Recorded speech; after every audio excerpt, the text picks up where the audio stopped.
നമസ്കാരം. Raf talk ഫുട്ബോളിലേക്ക് അവർക്കും സ്വാഗതം. കഴിഞ്ഞ ദിവസം ബ്രസീൽ ടീമിൻ്റെ കോച്ച് കാർലോ അഞ്ചലോട്ടി ടീമിൻ്റെ റീബിൽഡിങ്ങിനെ കുറിച്ച് സംസാരിച്ചപ്പോൾ വളരെ കൃത്യമായിട്ട് പറഞ്ഞൊരു കാര്യമുണ്ട്. നമുക്ക് മികച്ച ഡിഫൻഡർമാരുണ്ട്, അതുപോലെ മികച്ച അറ്റാക്കിംഗ് നിരയുണ്ട്. പക്ഷെ മധ്യനിരയിൽ ഇനിയും നല്ല താരങ്ങളെ കണ്ടെത്തേണ്ടിയിരിക്കുന്നു എന്ന്.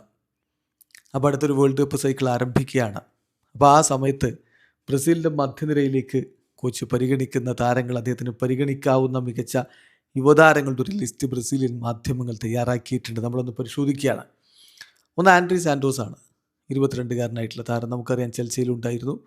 പിന്നെ ഇപ്പോൾ അദ്ദേഹം മാഞ്ചസ്റ്റർ യുണൈറ്റഡിലേക്ക് ചേക്കേറിയിട്ടുണ്ട്. സോ 22കാരനായിട്ടുള്ള ആൻഡ്രി സാൻഡോസ് പ്രീമിയർ ലീഗ് അനുഭവമൊക്കെ വെച്ച് തീർച്ചയായിട്ടും ബ്രസീലിന് പരിഗണിക്കാവുന്നയാളാണ്. അതുപോലെ എഡ്വാർഡോ പെപ്പെ, 17കാരനായിട്ടുള്ള താരം, വലിയ രൂപത്തിൽ ബ്രസീൽ പ്രതീക്ഷ വെക്കുന്ന കളിക്കാരനാണ്. ഗ്രമിയോയുടെ യൂത്ത് ടീമിലൂടെ വളർന്നു വന്നിട്ടുള്ള ആളാണ്. സെലൂക്കാസ്, 18കാരനായിട്ടുള്ള മറ്റൊരു മികച്ച മധ്യനിര താരമാണ്. സ്പോർട്സ് റെസീഫിലൂടെ വളർന്നിട്ടുള്ള ആളാണ്. സോ അദ്ദേഹത്തിലും വലിയ പ്രതീക്ഷ ബ്രസീലിനുണ്ട്. പിന്നെയുള്ളത് എല്ലാവർക്കും അറിയാലോ, ബ്രെനോ ബൈദൻ, 21കാരനായിട്ടുള്ള താരം, കൊറിന്ത്യൻസിൻ്റെ താരം. ബ്രസീലിന് വേണ്ടി അധികം വൈകാതെ തന്നെ കളത്തിൽ ഇറങ്ങുമെന്നും അദ്ദേഹത്തിന് മികവ് കാണിക്കാൻ കഴിയുമെന്നുള്ള പ്രതീക്ഷയിലാണ് ആരാധകരുള്ളത്. ഏതായാലും അദ്ദേഹത്തിൽ നിന്ന് മികവ് എല്ലാവരും പ്രതീക്ഷിക്കുന്നുണ്ട്. മികച്ചൊരു മധ്യനിര താരമാണ് അദ്ദേഹം.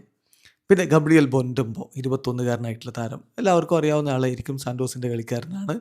നെയ്മർ ജൂനിയറുമായി ബന്ധപ്പെട്ട് കഴിഞ്ഞ കുറച്ച് ദിവസങ്ങൾക്ക് മുമ്പ് ചെറിയ ചില വിവാദമൊക്കെ ഉണ്ടായിരുന്നല്ലോ.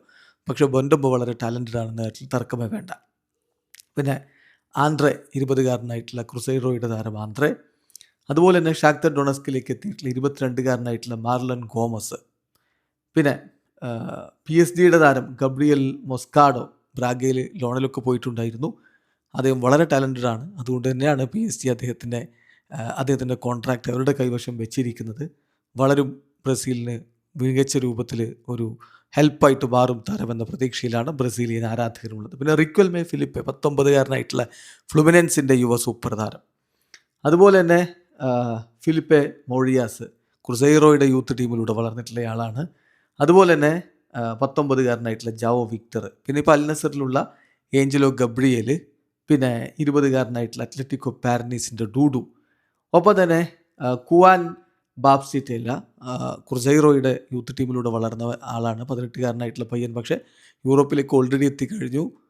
കാർക്കീവിലേക്ക് അവൻ എത്തിക്കഴിഞ്ഞിട്ടുണ്ട്. സോ യൂറോപ്യൻ അനുഭവങ്ങൾ കൂടിയൊക്കെ ആകുമ്പോൾ ബ്രസീൽ ടീമിന് ഉപകാരപ്പെടുമെന്ന പ്രതീക്ഷയിലാണ്. സോ നിലവിൽ ഉള്ള മധ്യനിര താരങ്ങളിൽ തീർച്ചയായിട്ടും ബ്രൂണോ ഗുയിമാരസ് അടുത്ത ഒരു സൈക്കിളിൽ ടീമിൻ്റെ പ്രധാനപ്പെട്ട താരമായിട്ടുണ്ടാകും. അതുപോലെ തന്നെ ലൂക്കാസ് പക്കേറ്റ തുടരും എന്ന് തന്നെ വേണം പ്രതീക്ഷിക്കാൻ. അങ്ങനെ ഓൾറെഡി പരിഗണിക്കുന്ന താരങ്ങൾ ഉണ്ടാവും. ഈ യുവതാരങ്ങളെ റീഇൻഫോഴ്സ്മെൻ്റായിട്ട് ഭാവിയിലേക്ക് ഉപയോഗപ്പെടുത്താൻ പറ്റും എന്നുള്ള പ്രതീക്ഷയാണുള്ളത്. സോ മിഡ്ഫീൽഡർമാരുടെ പട്ടിക അത് ഓൾറെഡി കോച്ചിൻ്റെ പരിഗണനയിലുണ്ട്. യുവതാരങ്ങളെയും കൊണ്ട് ഇന്ത്യയിലേക്കും ഓസ്ട്രേലിയയിലേക്കും വരുമെന്നാണ് പറയുന്നത്. അപ്പോൾ ഇതിൽ ആരൊക്കെ ഉണ്ടാകുന്നുള്ളത് കാത്തിരുന്ന് കാണാം. വീഡിയോ അവസാനിക്കുന്നു. ഫുട്ബോൾ ലോകത്തെ കൂടുതൽ വിശേഷങ്ങളുമായി റാഫ് ടോക്സിൽ എത്താം.